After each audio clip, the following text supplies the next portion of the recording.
Draw with me! Today we're drawing raccoons. Always remember to warm up. First, we sketch. This is just going to be a couple minutes of warm up. I use a website to show me various poses and various different kinds of poses. I will link it in the description below. It gives you about 30 seconds to do each one. This video is sped up, so you don't have to watch all of that. But I'm just getting down a couple of different poses, getting my wrists warmed up.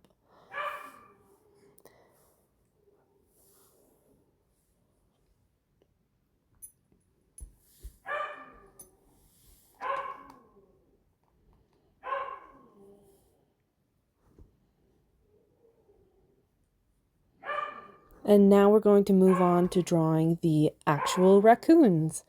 I pulled up about 4 or 5 different reference images that I'm going to be drawing today. This first one is just to get us started, just to get down the basic shape language. I like to start with the head and with the nose, because I find most features on any animal's face can be traced back to the nose bridge. There I'm drawing some little eyes, and the ears are just little triangles, really. And then their legs, with their legs, I noticed something interesting, that they're very fluffy. They're almost just like rounded triangles. They're not very well defined. They have a lot of fat on their bodies, so they turn out more like little slimes than like anything else, I guess. Oh, their iconic little mask. It makes them look so sad.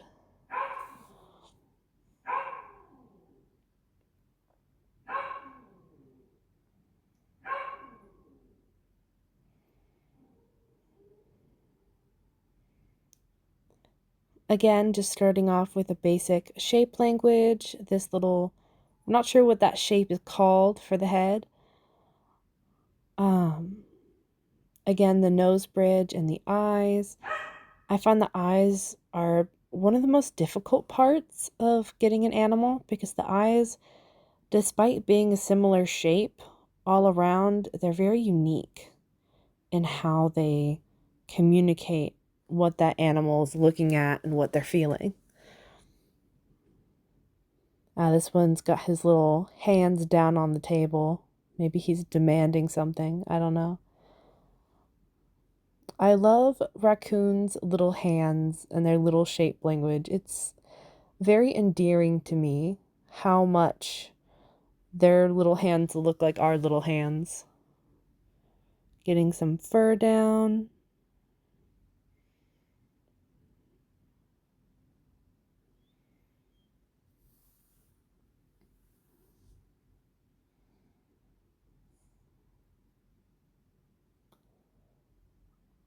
This next one is my favorite out of the batch.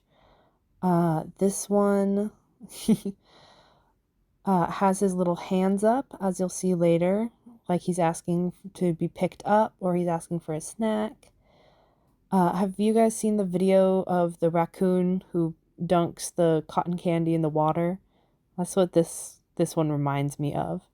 I noticed at this point that they have a very teardrop looking snout. They have very pronounced cheeks next to their nose, and then it slims up really fast closer to their nose bridge. Oh, the little hands.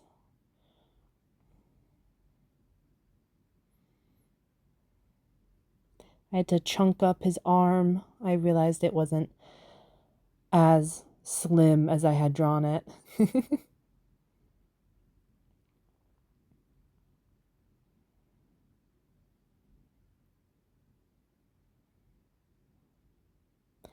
On this one, I struggled quite a bit with the eyes, and that might be why it's my favorite, because I used the eraser. Of course, the point of this exercise is just to, study the raccoon. It's not exactly to get a perfect one, but it doesn't hurt to go back a few iterations and just play with it. That's why your pencil has an eraser. No, there's no harm in erasing.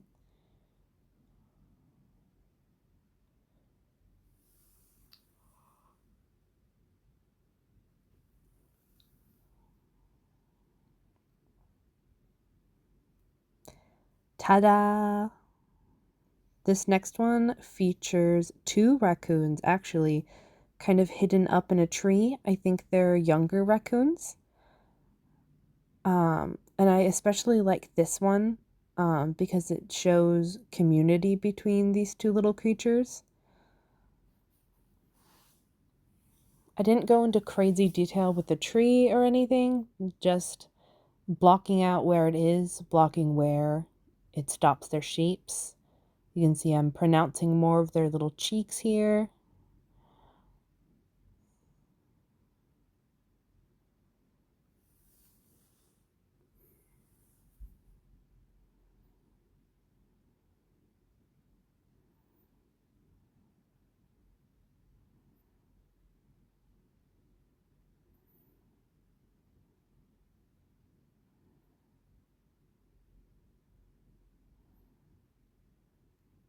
I realized that the further back one looked a little bit more like a cat than a raccoon, so I put in the little mask early to easier identify it.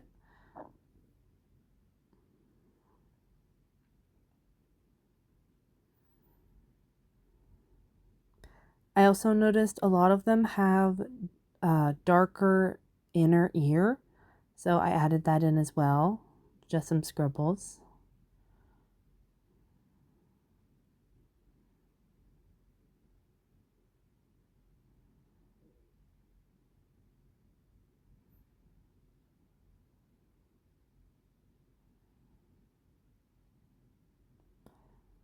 And then this will be the last one. This is more of an older raccoon. He looked a lot more lighter, a lot lighter in his coloration. His fur kind of dragged.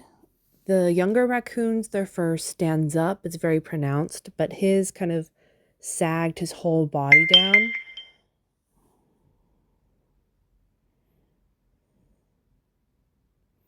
He also had these very soulful eyes.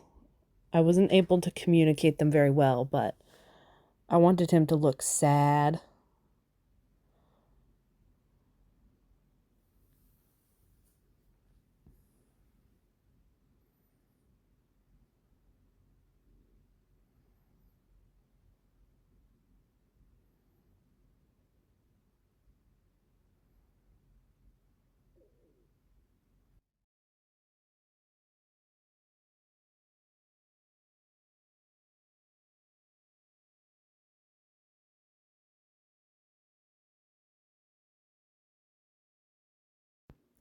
Thank you so much for watching.